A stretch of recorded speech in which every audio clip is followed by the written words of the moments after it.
Hi, shalom everyone. I'm going to continue this fantastic series, friends, of the daily page of the Daf Yomi. We are now in a beautiful park here, Ayalon, famous park, here in the city of Bet Shemesh. And no better place to share over some amazing words within regards to page 20 of Masechet Shevuot over here in a very, very hot but lovely day in of itself over here. So friends, we're talking all about, just like continuing on the topic of yesterday, of false let's say Shevuots and Shevuots in vain, basically. So we know that in the Torah you find that it's forbidden to take a Shevuot sheker, naturally.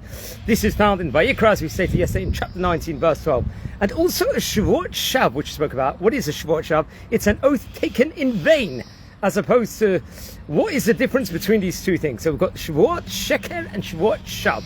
So Rav Dimi, the great rabbi, will quote Rav Yochanan as teaching that a Shevuot sheker is a false oath taken regarding the future that is not kept. So it's a futuristic, while a Shevuot shav is an oath in vain about something that happened in the past. So we mentioned this yesterday already. The Gemara on today's page challenges this opinion with a braita that teaches that these two are the same, but explains that this means that the two were taught simultaneously over here.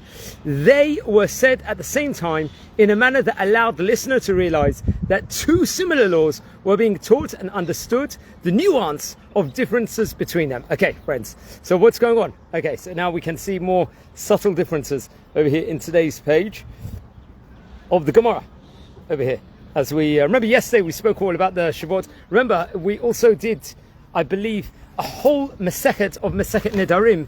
This was about 2.5 years ago, if you recollect and you go back to the history of these videos. So, okay, so a parallel teaching that, let's say, uses the same concept is the divergent readings in the Aseret HaDibrot, naturally the 10 Commandments. You know, it's featured in two parashiyot inside the Torah, especially Parashat Yitro, where we find that there are differences between the first tablets in Sefer Shemot, that's in Parashat Yitro, and the second tablets in Sefer Devarim, chapter 5, in Parashat Va'etz Hanan, I believe. One of those differences relates within regards to Shabbat, the Sabbath, which we are commanded to observe, which is a shamor, and to remember, zachor, two different phrases in themselves. The explanation is that these two concepts were said simultaneously. Shamor v'zachor b'dibur echad. Naturally, as we sing on Shabbat in the service, from where we derive laws like the fact that women are obligated in Kiddush and Shabbat.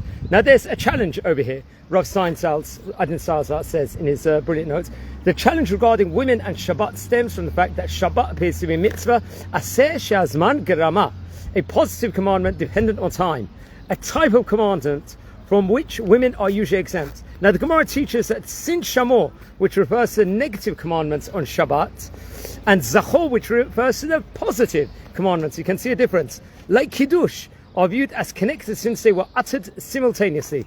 They are seen as coming into effect together. For this reason, naturally, women who are obligated in refraining from negative commandments of Shabbat are required to perform the positive commandments as well. So very, very phenomenal, and it's an amazing daf. You see just from even words inside the Torah, just the differences, subtle differences of how different halachot are derived, so on and so forth, just by looking at the terminologies. And what an amazing page we've done already. We're already on page 20, which is phenomenal, of Masechet Shevuot. It just feels like yesterday we started the Masechet already, and 3 weeks has already flown by now. Friends, we've already covered more than 1,000 Daf Yomi videos already on this series. We started in Masechet Ketubot exactly pretty much 3 years ago. So we've actually done more than 1,000 videos. So please look over all the previous videos that we've done. We've covered already inside the series. Just type in any track date since Ketubot. We've covered pretty much every single page. We're a community, friends. We love learning about the Daf Yomi every single day, every single Masechet.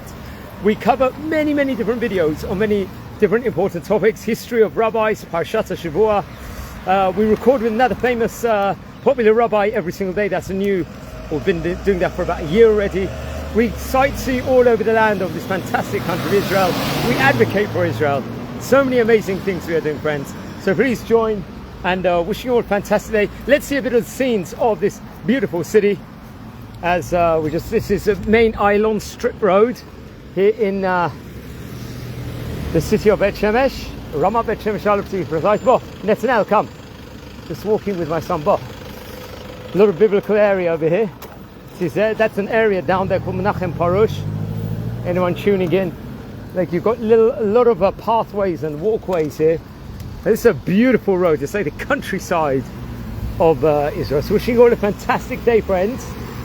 Look at the Israeli flags. Here, we're coming into Jerusalem Day in a few days' time. The sights and scenes of Eretz Israel. No Eretz like this, as they say.